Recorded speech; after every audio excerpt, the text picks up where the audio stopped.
Auzubillahiminasyaitonirrajim. Sebentar, ini udah mulai record atau belum? Ya, I think so. Ya, bismillahirrahmanirrahim. Wow. Oh, internet connection unstable katanya. Tapi Mbak Ayu bisa dengar saya, Mbak Ayu? Bisa di-unmute?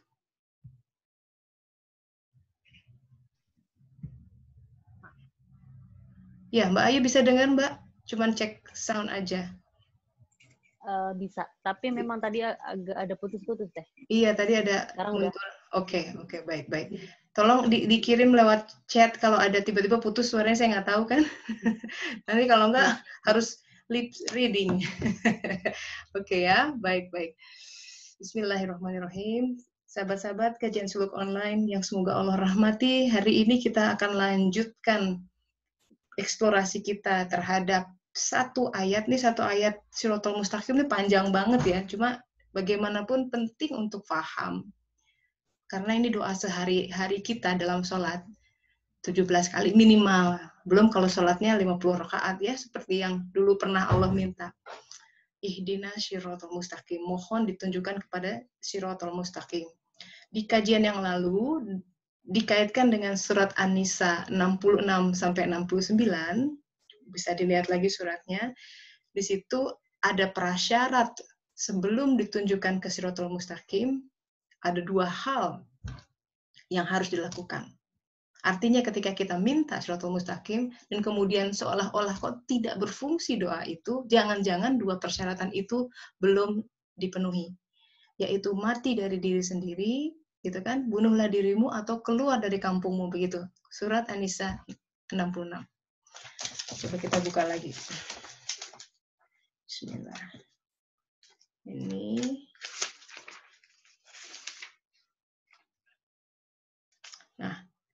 Auzubillahiminasyaitonirrajim, terjemahannya. Dan sekalipun telah kami perintahkan kepada mereka, bunuhlah dirimu atau keluarlah kamu dari kampung halamanmu, ternyata mereka tidak melakukannya, kecuali sebagian kecil dari mereka.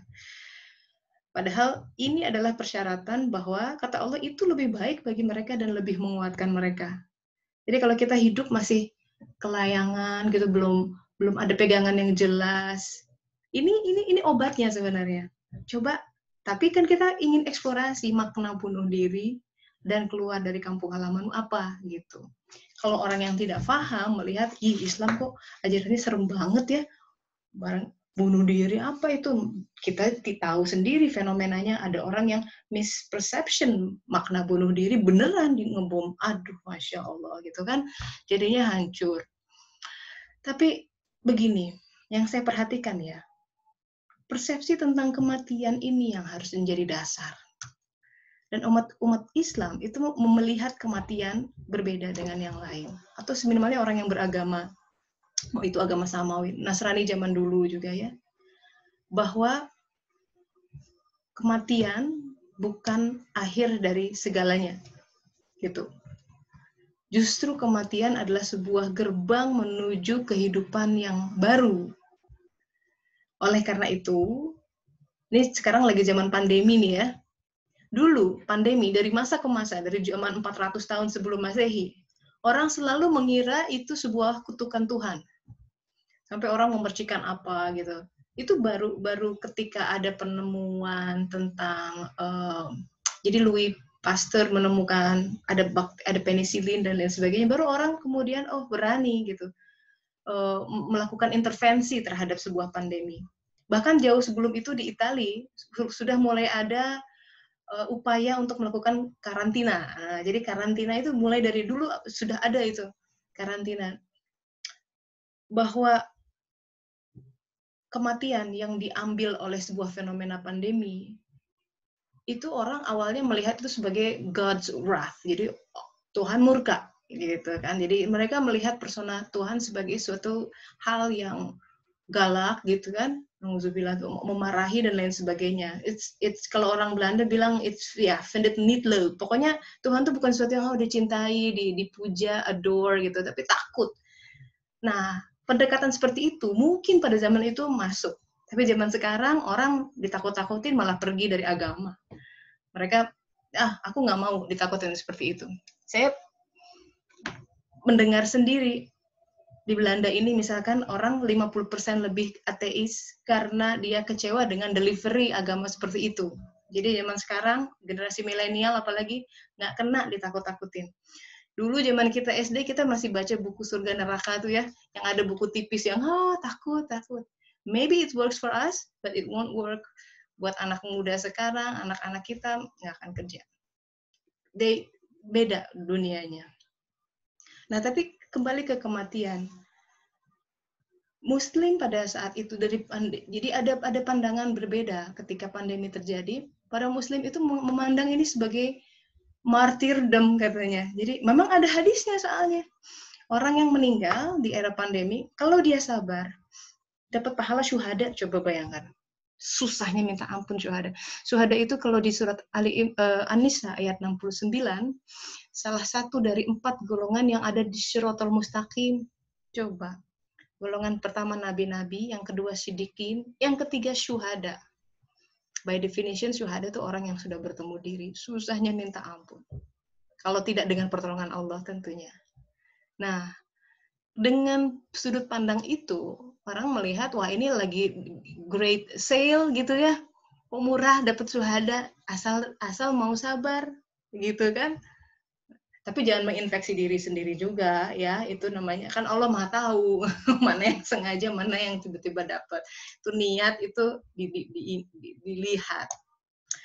Jadi persepsi terhadap kematian ini merupakan sesuatu hal yang kadang ada waham tertentu dari kehidupan kita sebelumnya melihat kematian sebagai sesuatu hal yang mengerikan.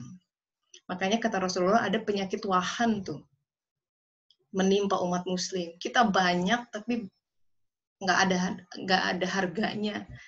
Fenomenanya sudah jelas di depan mata kita. Umatnya banyak, tapi seperti sampah di atas permukaan lautan yang riak. Nggak ada power. Kenapa itu bisa begitu? Karena Rasulullah berkata, terjangkit penyakit wahan. Apa itu penyakit wahan? Para sahabat yang orang Arab aja nggak ngerti apa itu wahan. Kadang Rasulullah suka kasih term-term seperti itu. Dan beliau jelaskan itu adalah cinta dunia dan takut mati. Coba bayangkan. Jadi takut mati itu berkaitan dengan cinta dunia. Kalau kita takut mati, belum siap. Takutnya dalam arti gini. Saya juga tahu. Jadi takut tapi dalam arti, kalau takut dalam arti positif, artinya dengan ketakutan itu kita menjadi bersiap-siap. Saya pikir itu bagus. Tapi takut mati yang kemudian kita deny dan bahkan mencoba udah just don't talk about that, dan akhirnya tidak membuat persiapan yang memadai untuk kehidupan berikutnya, itu konyol. Tapi itu disebabkan karena cinta dunia. Pasti. Dan kalau kita bicara cinta dunia, yang namanya cinta dunia itu mainannya di hati ya. Kita nggak bisa mengukur seseorang, wah itu tuh pakai mobil lux, rumahnya itu pasti cinta dunia. Belum tentu. Belum tentu, siapa tahu itu memang Allah mudahkan dia begitu, nggak perlu kita menjudge orang lain seperti itu, dan tidak pada tempatnya. Siapa tahu dia amarnya mirip dengan Nabi Sulaiman. Apakah seorang Nabi Sulaiman cinta dunia? Enggak sama sekali. Nabi Sulaiman, ya Nabi. Tapi memang amarnya, perannya, dia harus mengerjakan seperti itu. Nah, seorang Nabi kan orang yang patuh kepada peran yang diberikan apa? Setiap kita punya peran. Itu yang bagian harus memahami siapa diri kita. Ini kantong rezeki kita segimana nih? Ya, kalau wadahnya sebesar ember, janganlah bermimpi punya Mercedes seri SLK misalkan ya. Nggak perlu gitu. Tapi kalau orangnya dimudahkan, ya, bisa, why not? Dan itu necessary, uangnya ada pun, nggak perlu ngeredit. Why not? Mungkin di lingkungannya dia itu mah hal yang biasa. Jadi cinta dunia tidak bisa sama sekali diukur dari hal penampilan fisik, ya, fenomena dan lain sebagainya. Itu betul-betul rahasia antara seseorang hamba dengan Tuhannya. Artinya juga, ketika cinta itu bukan hal yang bersifat fenomena, bisa jadi orang yang penampilannya sederhana, tapi itu cinta dunia. Ada sebuah cerita tentang itu. Jadi ada seorang nelayan yang sangat miskin, ya, kerjaannya ya nelayan menangkap ikan. Nah, karena sangat miskinnya, jadi ikan-ikan itu dijual, dia cuma makan kepala ikan. Karena sisa-sisa lah, sisa badannya itu dijual gitu kan. Suatu hari dia ketemu syekh yang terkenal gitu. Dan ada open house. Orang bisa ke rumah syekh itu. Terus dia ikut gitu. Sampai di sana dia kaget melihat rumah syekhnya tuh mewah banget. Pakaian syekhnya tuh wow, pakaian keren gitu yang mahal barangkali ya, kita imajinasinya pokoknya. Pokoknya di luar yang dia bayangkan tentang syekh itu seperti apa. Baru dengar namanya aja. Kecewa dia saat itu. Kenapa? Karena dia pikir, wah syekh kok dandanannya glamor begini ya, karena dalam wahamnya dia seorang syekh itu yang sederhana. Ya mungkin ada syekh yang seperti itu, tapi ini syekh beneran. Begitu ketemu, kan namanya juga syekh yang benar ya, dia tahu isi hati karena Allah yang kasih tahu. Kamu katanya, setiap hari kamu makan kepala ikan, tapi di dalam pikiranmu, dalam hatimu, seandainya saya bisa makan sekali aja dagingnya gitu, badannya. Itu cinta dunia itu. Coba bayangin. Karena dia ingin hal yang bukan porsinya. Sementara aku begini, ya di hatiku tidak ada. Coba bayangin. Jadi mainannya betul-betul di hati. Di situ dia, wah dia tahu ya, Syekh itu apa yang aku inginkan setiap hari, dia baru sadar. Dan istighfar. Bahwa ternyata aku masih cinta dunia. Kata si nelayan itu, padahal punya apa dia? Nah itu, jadi cinta dunia itu tidak diukur dengan sebuah posesivitas. Apa yang kita punya, bukan, tapi ketika kita banyak keinginan tuh, terlalu banyak keinginan. Terutama keinginan yang tidak, nggak perlu ya, kalau mau dipikir-pikir lagi, emang perlu kayak gitu ya? Nggak esensial banget, nggak substansial, tidak berhubungan dengan menolong agama Allah misalkan. Keinginan yang baik tentu boleh gitu. Tapi hal-hal, aduh, pengen ganti handphone, misalkan ganti mobil, is it necessary gitu kan? Nah itu bisa jadi hati-hati itu cinta dunia.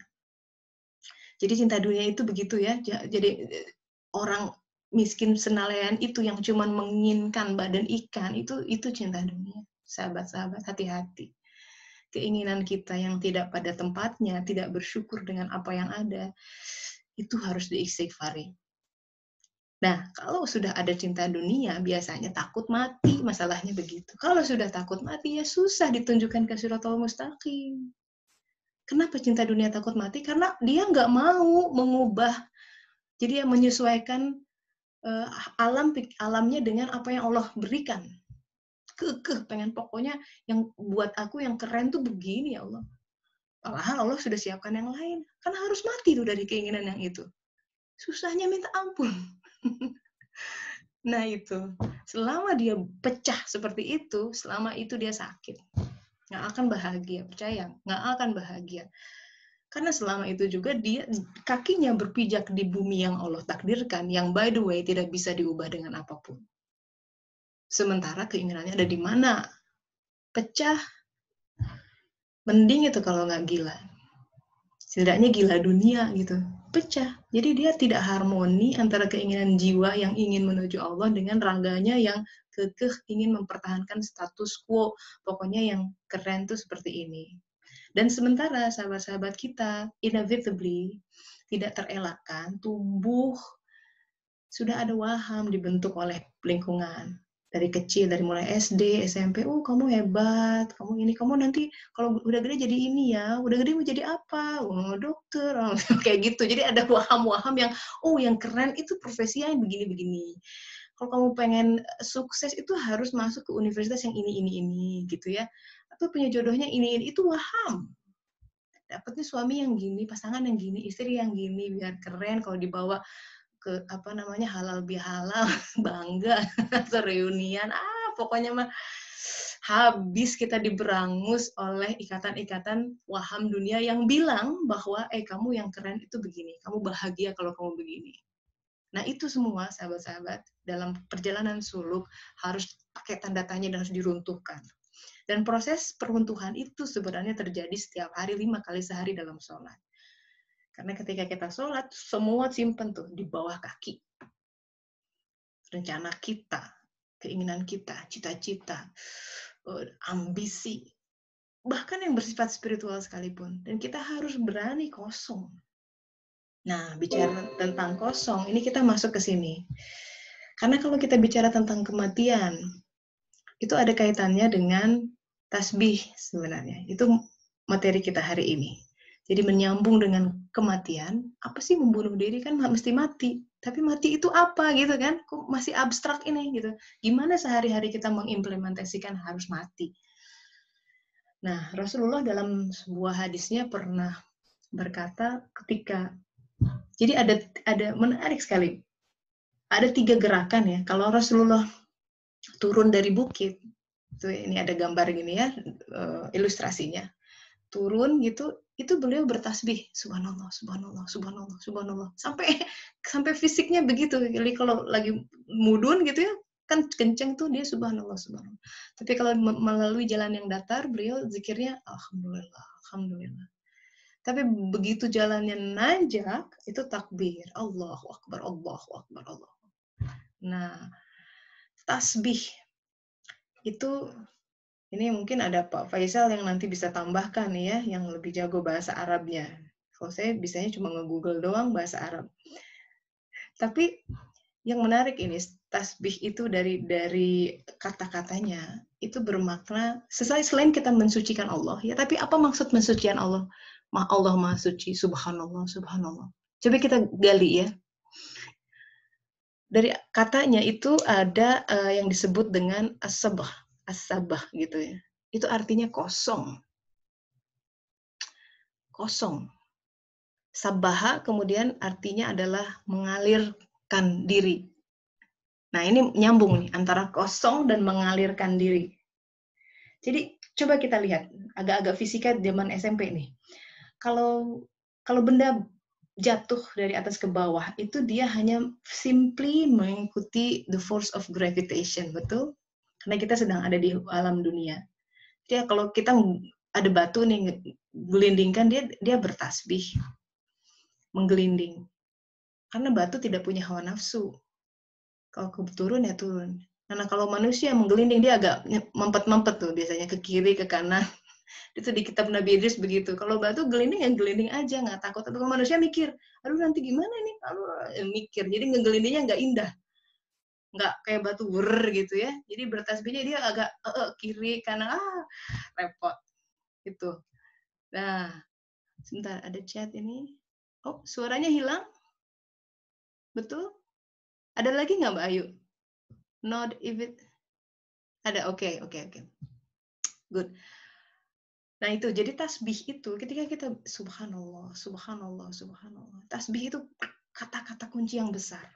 Karena kalau kita ingat kisah Nabi Yunus, ya, yang di dalam ikan paus itu, Allah berfirman tuh, seandainya dia bukan minal musabbihin orang yang bertasbih nggak akan diselamatkan, akan tinggal sampai hari kiamat di dalam perut ikan paus.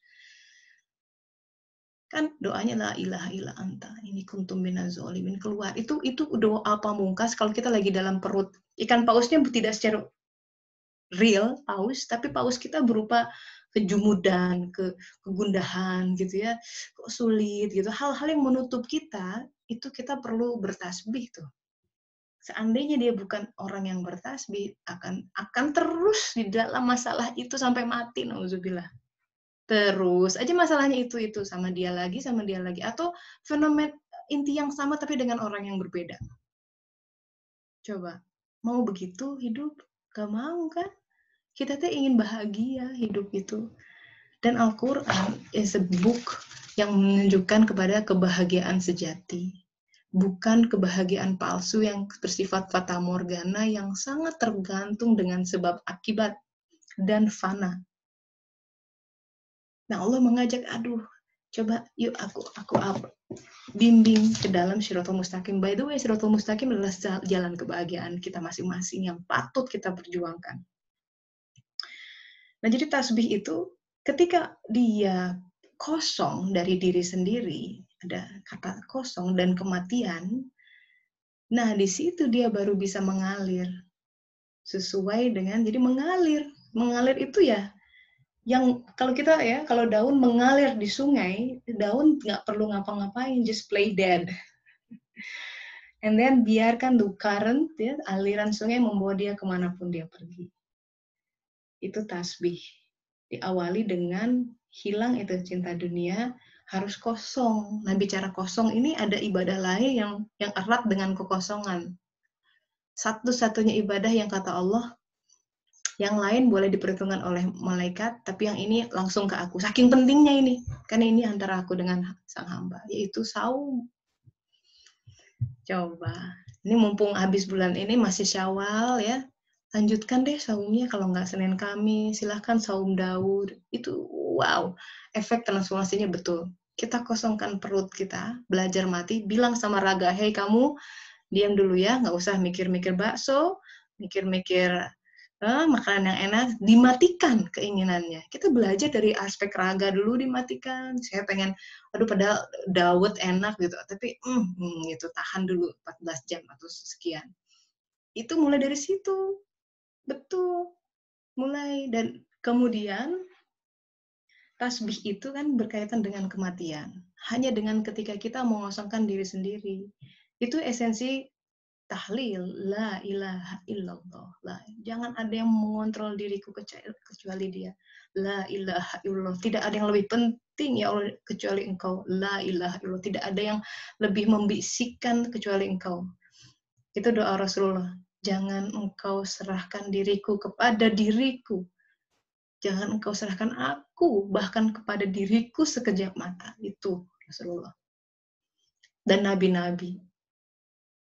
Mereka adalah orang-orang yang disodorkan sama Allah. This is, you have free will. Yes, everybody have free will. Everybody has free will. Karena Allah dia sangat penyayang. Boleh milih.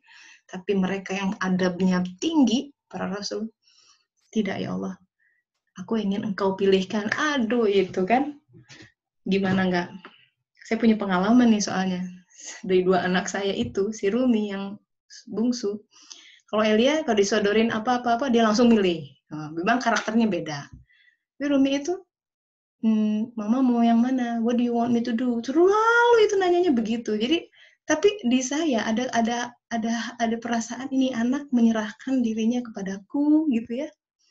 Dan tentu aku akan menjawabnya, menyambutnya dengan kasih sayang. Bayangkan Allah, gimana nyambutnya tuh sama orang yang menyerahkan dirinya seperti itu. Sekadar bilang, ya Allah hari ini silakan tolong pilihkan, itu adab tinggi. Apa enggak dia sambut tuh? Oke, saya aturkan ya, saya aturkan. Oh, beres kalau hidup diaturin sama Allah, beres. Karena dia tahu bahkan hal-hal yang jadi potensi trouble, itu dia tahu yang kita nggak tahu tuh. Kita kan mikirnya 10 langkah paling maksimum lah. Biasanya juga cuma 2 atau 3 langkah, kan cepet gitu. Tapi Allah miliaran, triliunan langkah dia tahu. Karena dunia akhirat apa yang baik buat kita, dia tahu. Gitu. Jadi kadang kita tuh suka salah strategi ya. Menyandarkan diri pada hal-hal yang, aduh cemen banget. Akhirnya, ya, nggak kanggok gitu. Kita beragama setengah-setengah, tapi masih cinta dunia. Jadi kalau kaki tuh masih berpijak pada 2. Jadi belum fokus. Kebanyakan penyakit dalam bersuluh karena belum fokus. Pengen mencari Allah tapi pengen juga cari yang lain gitu. Itu ada disindir sama Allah tuh kayak begitu tuh. Mereka mencintai Allah tapi juga mencintai yang lain. Bukan berarti tidak boleh mencintai anak-anak. Cuma kita harus tahu kadarnya Allah harus lebih paling tinggi. Allah dan Rasulnya dicintai lebih dari semua itu. Bisa nggak? Udah harus mati dulu tuh. Nggak mudah juga itu. Nggak mudah. Tapi kalau kita sudah menyerahkan semua hal pada Allah, karena begini Allah lebih sayang kepada ibu kita, sama kakak kita, sama anak-anak kita, bahkan dibanding kita sendiri. Kita aja yang ngeklaim gitu ya, sayangnya seperti itu, tapi dia maha tahu yang terbaik buat semua ciptaannya. Nah, jadi kembali ke kematian. Apa makna tasbih buat kita? Kalau kita kan Rasulullah salah satu zikir utama adalah subhanallah, alhamdulillah, itu subhanallah. Jadi ketika kita subhanallah, bertasbih harus siap diatur olehnya. Apa makna harus siap diatur olehnya? Setiap hari kita kan punya plan. Ada pertama bangun tidur, kata Ibnu Athaillah. Barang siapa yang bangun di pagi hari, kemudian di dalam pikirannya langsung aku mau melakukan ini, things to do, plan, itu saya lupa teks ininya, tapi kira-kira itu orang yang tertipu atau orang yang tidak punya adab lah. Kalau seorang hamba bangun pagi, sholat fajar, itu bersimpuh, ya Allah, kayak Nabi Isa, berikan aku roti untuk hari, minta roti ya untuk hari ini. Coba, kita mah udah minta enggak ya, seolah-olah itu tuh bukan dari Allah, karena ada uang gitu ya, beli sendiri gitu, tapi itu adab. Ya Allah, buat gitu dia dari pagi, Allah bimbing hamba hari ini, hamba punya rencana ini, tapi kalau misalkan itu tidak baik, tolong itu. Jadi munajatnya panjang. Apa Allah nggak kemudian, aduh, melihat hambaku baik, aku raih gitu. Diraih, pasti itu. Jadi kita berhadapan dengan zat yang sangat tinggi adabnya. Karena hukum Allah ya dalam Al-Quran, jika kau diberi penghormatan, maka balaslah penghormatan itu dengan yang setara minimal, bahkan lebih. Dan Allah biasanya lebih. Karena dalam hadis lain bilang, kita berjalan, dia berlari. Ada suatu kisah penghormatan terhadap Al-Quran ya, misalkan ya, Al-Quran nih, dicium-cium gitu ya, ada satu kertas itu, sobekan dari Al-Quran. Seseorang menemukan di jalan. Dia lihat, oh astagfirullah, ini sobekan dari Al-Quran. Dia ambil, dia bersihkan, dia simpan, dia dikasih parfum mungkin ya. Dia muliakan itu. Apa yang terjadi? Allah jadikan dia sebagai waliullah. Jadi adab itu pegang posisi penting, teman-teman. Jangan anggap remeh. Bahkan bisa jadi itu yang mengubah dunia kita. Dan sebaliknya, ini dunia kita sempit, gelap, gini-gini aja. Jangan-jangan kita kurang beradab, dalam tanda kutip ya. Adabnya kurang, masih selengean, masih... Padahal dia menatap kita setiap saat. Tapi kitanya yang suka kemana-mana gitu. Nah, jadi tasbih itu seperti itu, siap dengan pengaturannya. Apa itu pengaturannya? Ya dia akan datang dengan takdir-takdirnya. Kita punya planning, tiba-tiba anak sakit. Nah siap tuh bertasbih, subhanallah, ya udah. Nah ya sudah, mama nggak jadi deh hari ini shopping misalkan ya. Nah jadi mau meeting arisan, ya udah mama nemenin adik aja gitu ya. Atau kita punya mau ngerjain ini itu, tiba-tiba ada telepon yang minta curhat gitu, ya udah bertasbih, subhanallah, ya udah ini tamu darimu ya Allah. Itu salah satu kematian, kita matikan keinginan kita matikan rencana kita, work with the flow. Indah, nggak perlu ngoyo, ya udah di shift aja. Karena siapa ya, Mbak Ayu nih misalkan, aku hari ini mau ngetik nih, ngejar satu bab, tiba-tiba ada orang yang pengen curhat yuk, aduh, bisa nolak kan sebenarnya pada saat itu. Tapi kan kita lihat kondisi, urgensi dan lain sebagainya, nggak tega hati. Ya udahlah. Ya siapa tahu dengerin dia 3-4 jam. Kalau tadi kita seharian ngerjain ternyata blank ya, tapi dengan dia dibantu tuh kadang begitu tuh. Kok jadi cepet ngerjainnya? Nah, suka gitu. Cara Allah menolong tuh kadang diberikan kepada kita hal-hal yang kita keluarkan dulu zakatnya, sedekahnya. Nanti turun itu pertolongannya, seperti itu tuh. Gitu, sering kejadian. Saya suka di-share sama sahabat-sahabat, misalkan, ini saya tuh butuh uang pas-pasan buat bayar sekolah anak. Tiba-tiba ada yang ini dikasih, ya dapatnya lebih, kayak gitu-gitulah. Sering ada yang motornya hilang, dicuri ya, motor baru, masih apa namanya, belum habis cicilannya juga. Ya, terus apa tuh, dia bersedekah pada saat itu. Terus kemudian ada orang yang, ya udah nih saya ganti. Pokoknya ajaib deh. Dan itu tuh kejadian, sahabat-sahabat. Bukan di kisah 1001 malam. Orangnya masih ada tuh kalau suruh ngomong. Dan kehidupan sekarang, betul. Bukti bahwa Allah, pemilik semesta alam, dia tidak tersekat oleh sebab akibat. Kalau dalam Alkitab bilang,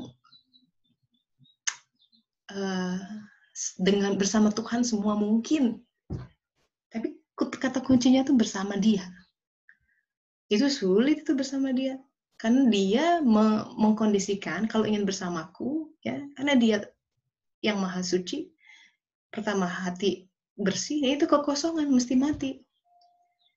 Kan ada yang komplain, ya Tuhan, aku ini sudah broken heart begini, aku hidupnya begini terus. Aku meminta tapi kok tidak juga dikabulkan. Ini lagi sakit hati sama orang, diputusin gitu. Habis 6 tahun udah mau nikah gitu ya, tiba-tiba dia memutuskan gara-gara orang tuanya tidak setuju gitu misalkan. Di akhir last minute broken heart lah gitu. Tapi kok ini gini terus, aku belum bisa memaafkan, kata Tuhan. Ya, how can I mend your heart? Gimana saya bisa memperbaiki hatimu kalau if you don't give me all the pieces?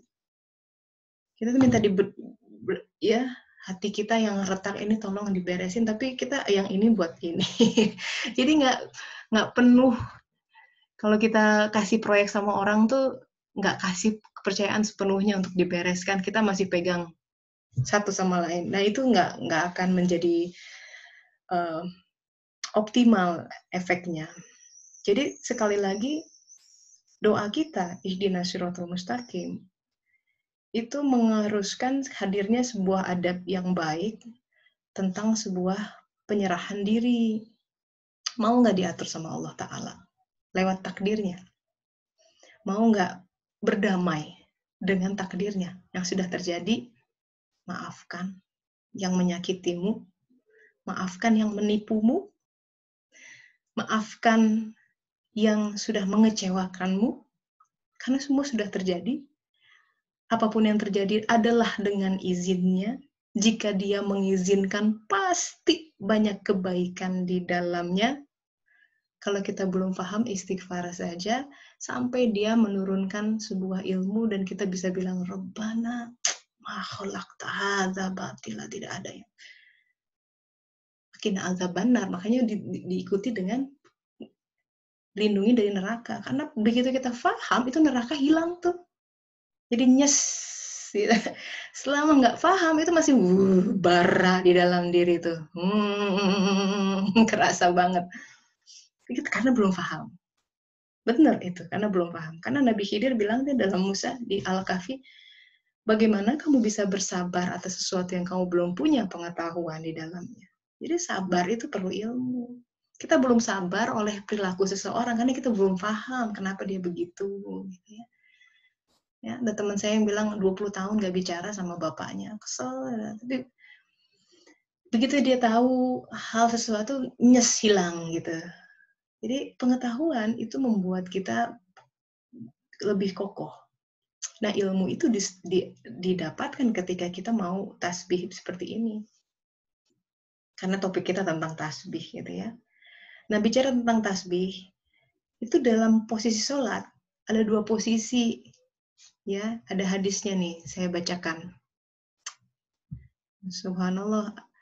Ini hadis sahih, sungguh katanya Rasulullah Shallallahu Alaihi Wasallam bersabda, jika seseorang hamba berdiri untuk sholat, nih nanti kalau mau sholat nih, ingat hadis ini tuh, kalau berdiri sholat, maka semua dosanya didatangkan, lalu diletakkan di atas pundaknya. Coba bayangin, kita sholat nih, dosa itu di atas pundaknya, maka setiap kali dia ruku dan sujud, berjatuhanlah dosa-dosa tersebut darinya. Ruku, sujud.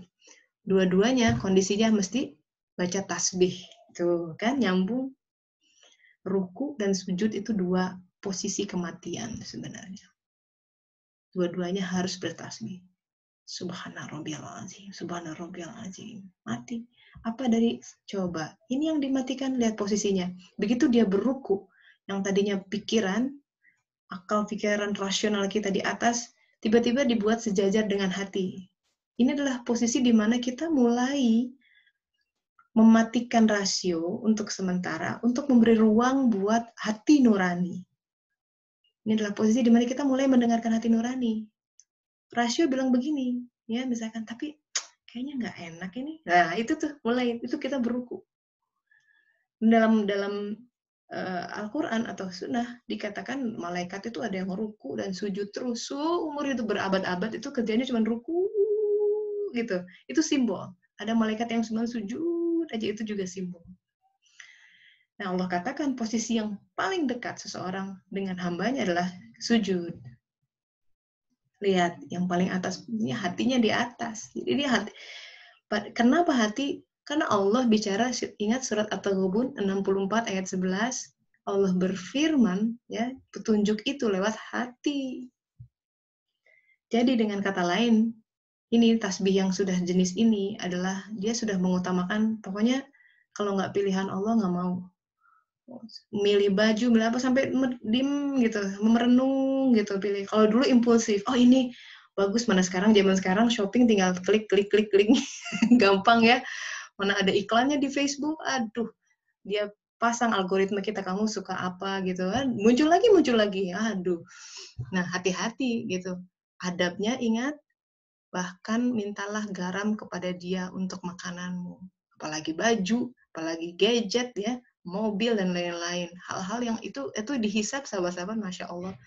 Nanti dihisab. Nanti Allah tanya, kenapa kamu beli itu?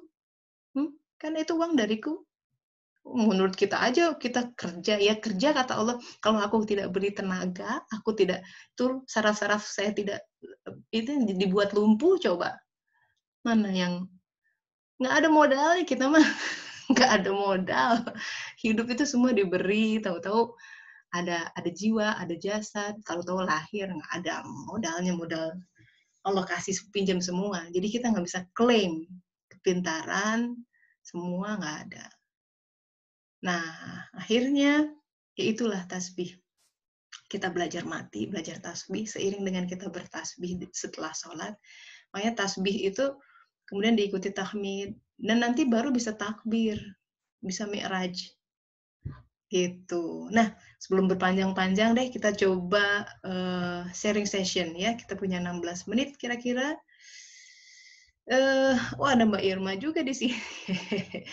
Silahkan, ada yang udah angkat tangan, boleh. Juga ada Mbak Zulfa nih di sini. Silahkan Mbak Zulfa. Assalamualaikum. Sorry. Waalaikumsalam wabarakatuh. Waalaikumsalam. Ya, silahkan Mbak Zulfa. Ada yang mau disampaikan?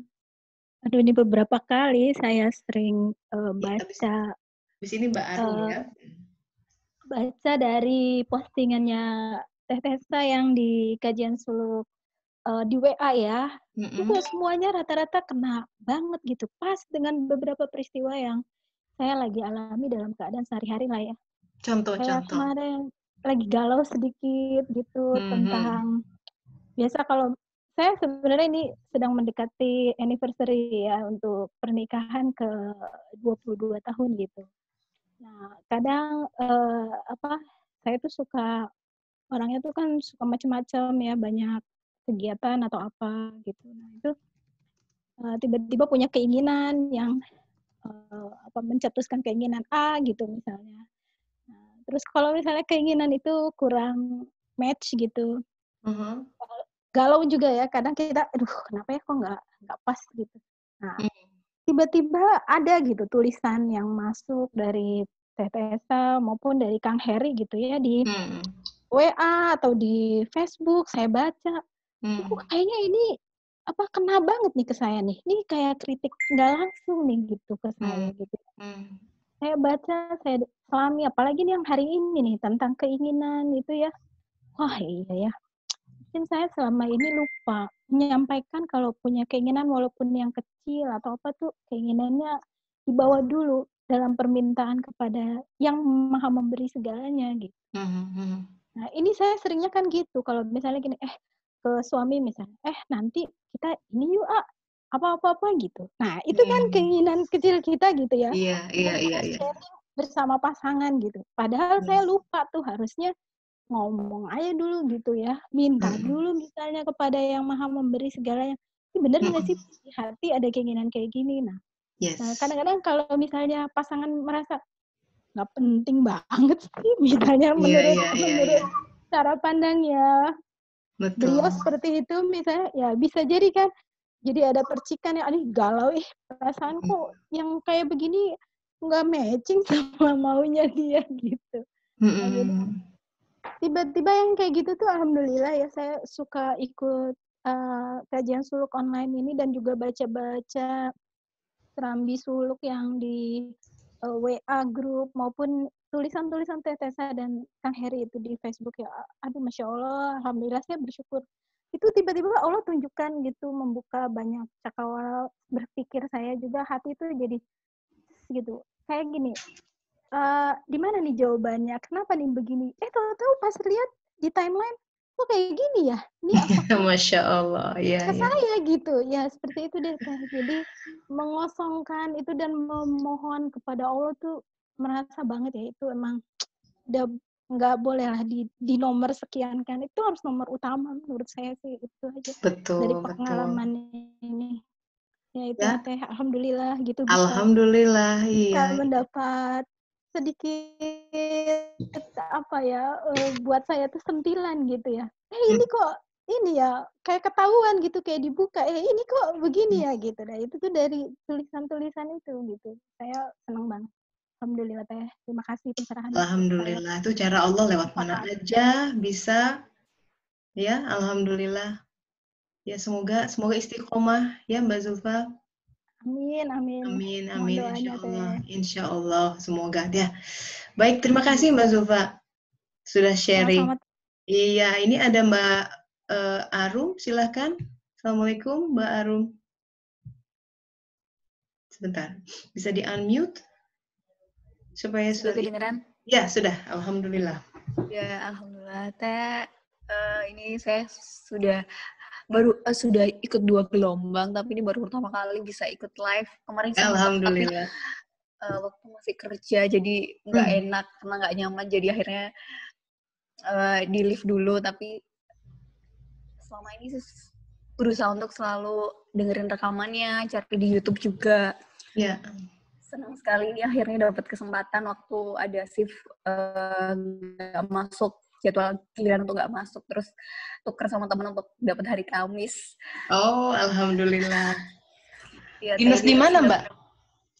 Saya di Surabaya Teh, di konsultan pajak gitu. Oh, iya, iya, iya, iya. Biasanya kalau sore ini jadwalnya kan agak suka bentrok karena pulangnya jam 4, jadi nggak sempat untuk ikut selama ini. Ya Teh, aduh sebenarnya banyak sekali yang pengen diceritakan kayak. Ya boleh satu-satu. Mana yang paling urgent? Tapi kadang kayak agak ragu apa yang diceritakan ini penting, apakah pertanyaan-pertanyaannya jelas gitu loh Teh. Tapi jadi yang mau di-sharingkan mungkin kejadiannya baru aja kemarin Teh. Kan biasalah kalau setiap kerjaan kan pasti ada dramanya, pasti ada goncangannya, tapi pasti ini yang kayak lumayan menyita perhatian gitu loh Teh. Terus sudah pulang kerja tuh udah suntuk, sudah aduh lemes sekali, terus tiba-tiba ada telepon dari orang rumah tentang sebenarnya standar di usia saya sekitar 25 kan sekarang Teh, pertanyaan kapan mau nikah, terus gimana kerjaannya. Kalau zaman sekarang orang bilangnya quarter life crisis gitu loh. Iya. Kan yang telepon kebetulan kakak saya. Saya jadinya mulai ikut mikir juga. Sebenarnya sebelumnya udah mulai mikir, tapi yang terlintas di saya tuh kenapa? Oh ternyata orang keluarga saya, orang-orang terdekat saya juga ikut memikirkan hal tersebut gitu loh Teh. Saya jadinya tuh kayak saya sendiri tuh aja masih berusaha untuk menerima ini jalannya Allah, apapun dibawa sama Allah kemana ini yang paling terbaik. Tapi kadang jadi semakin sedih kalau ternyata takdir yang menimpa kita itu berpengaruh ke orang-orang terdekat kita gitu loh, kayak ya udahlah biar aku aja yang mengalami ini gitu loh, biar aku sedang dalam proses penerimaan. Tapi suka sedih kalau ternyata mereka juga harus ikut terdampak gitu loh, kayak gimana ya, menghilangkan rasa bersalah itu loh, kayak ya, biar aku aja yang sakit gitu loh Teh. Iya, yang berkorban biar orang tua senang gitu. Itu juga hati-hati ya, it's a pitfall. Pertama, kita tidak bertanggung jawab atas persepsi mereka terhadap kondisi kita. Ya ada susah ya, gimana kita bertanggung jawab? Menurut mereka, kamu kok belum nikah loh? Iya, padahal sebenarnya juga nggak yang segalau itu, tapi karena diingatkan tuh jadinya kayak, iya, mereka betul. juga ini ya. Jadi, ya itu salah satu ini nih berkaitan dengan materi hari ini, tasbih. Makanya penting ruku yang baik supaya rasio kita tenggelam dalam suara hati nurani. Karena kalau cuma dengar rasio itu akan begitu, kasihan ya, ya udahlah, itu rasio tuh yang ngomong. Ya udah deh, itu. Tapi hati nurani bilang apa? Itu bisa beda itu. Apalagi kalau kita bisa sujud, hati nurani bisa, teguh itu. Makanya Shirathul Mustaqim ini kan gimana caranya ya? Sholatnya yang benar, Mbak.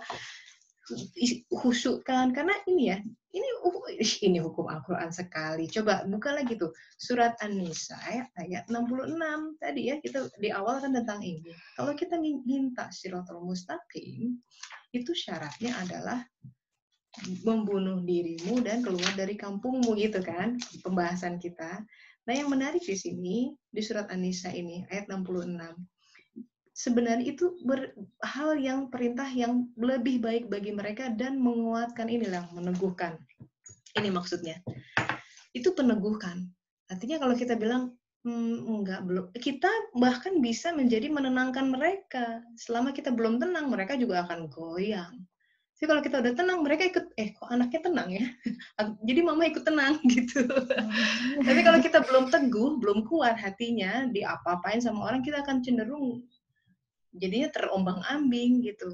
Tapi kalau kita ya kitanya yang bilang belum mah, nanti kalau Allah kasih, insya Allah pada saat yang terbaik. Tapi dari hati itu, auranya orang tua, waduh, ini anakku sangat dewasa.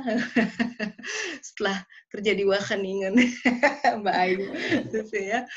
Nah, jadi itu ya, itu. Jadi peneguhan. Jadi itu memang kita butuh berdoa Shirathul Mustaqim itu betul-betul dihayati. Bukti kan? Ini bukti. Ini terima kasih sudah berbagi ini, Mbak Arum. Contoh nyata ya. Ini galau nih. Usia padahal baru 25. Take your time. Saya menikah 33. So, jadi ya begini ya. Ini kaidah juga. Salah satu tauhid. Yang ya semua itu akan datang pada waktunya.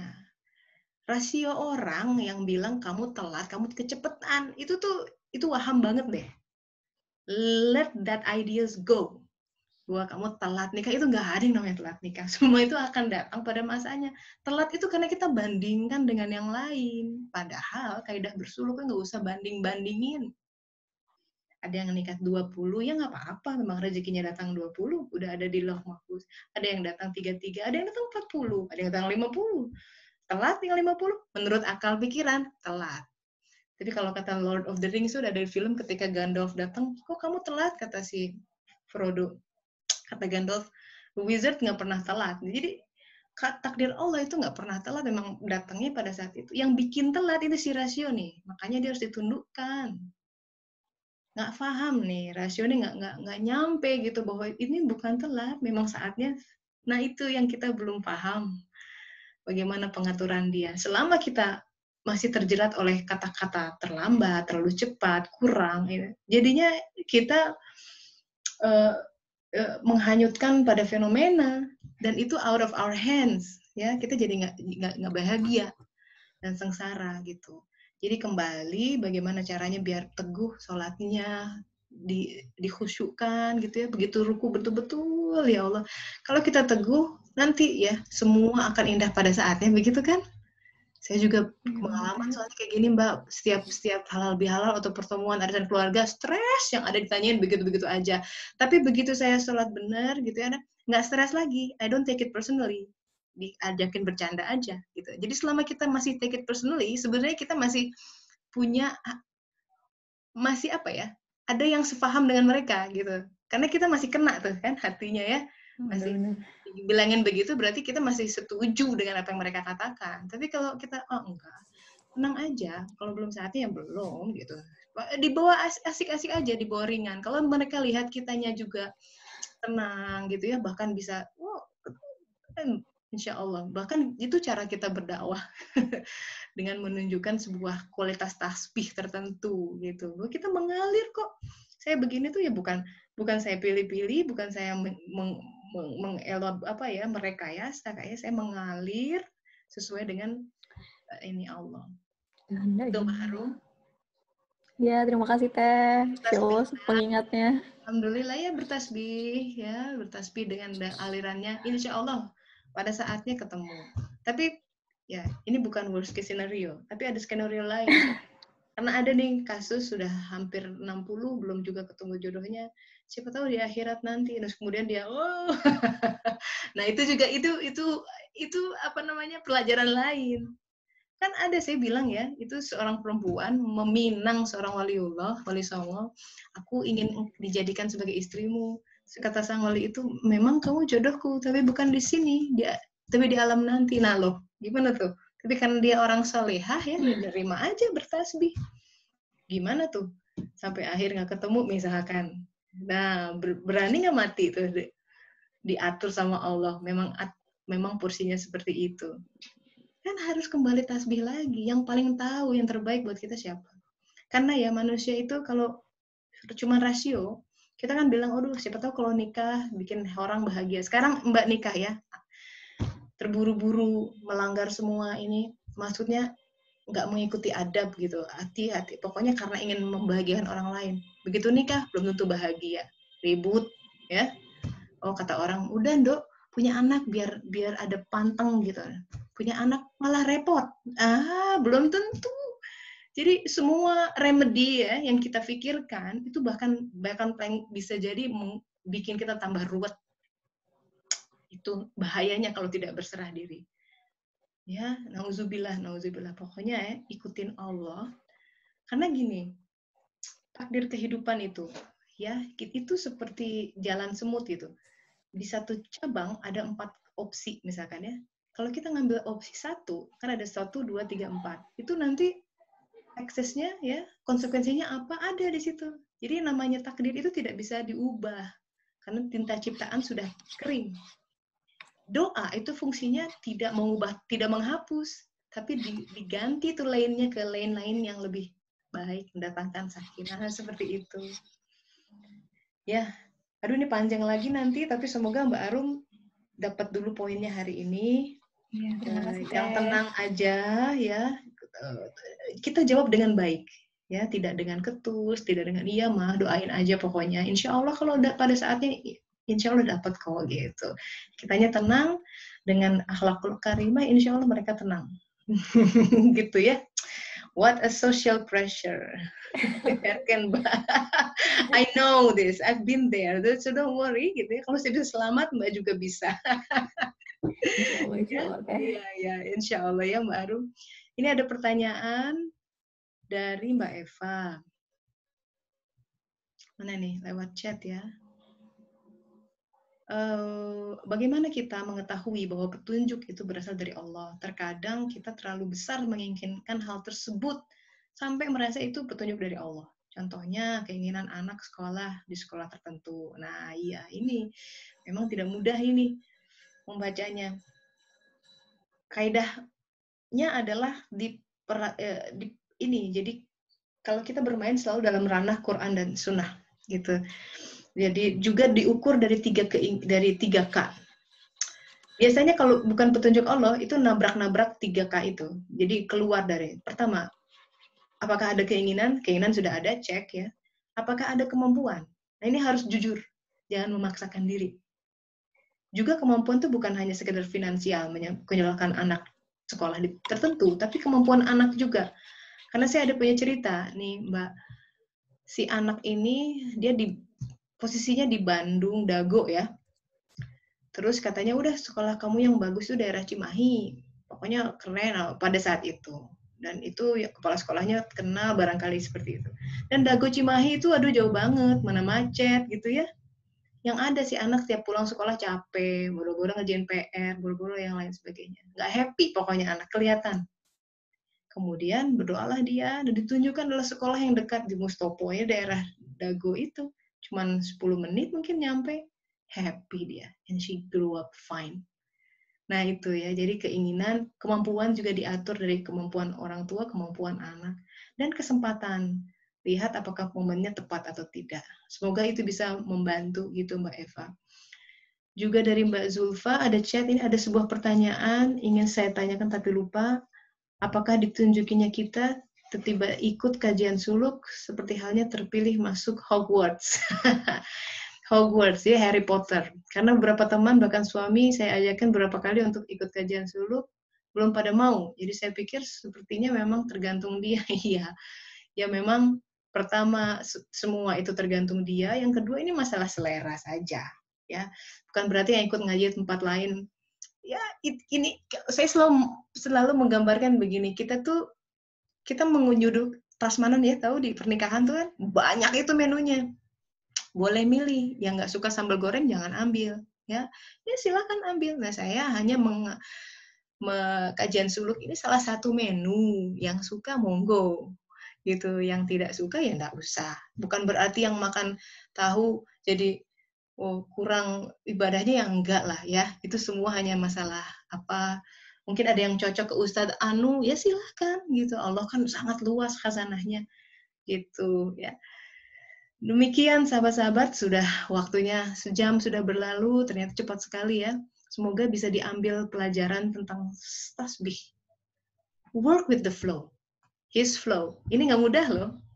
Butuh keawasan hati ya, butuh kelegaan, kelegowoan, yang most of all berserah diri. Itu kenapa ajaran ini dinamakan Islam. Aslama, berserah diri. Kata lain makna dari berserah diri adalah kedamaian. Kenapa? Karena hanya dengan berserah diri kita mencapai kedamaian yang sejati. Percaya deh. Gitu. Semoga bermanfaat ya. Insya Allah minggu depan kita lanjut lagi. Saya pamit dulu semuanya. Mangga. Ya, silakan di-unmute sendiri. Terima kasih semuanya. Assalamualaikum. Terima kasih Teh. Terima kasih Teh. Sama-sama. Mohon maaf lahir batin. Ya, mohon maaf lahir batin Teh. Ya, sama-sama.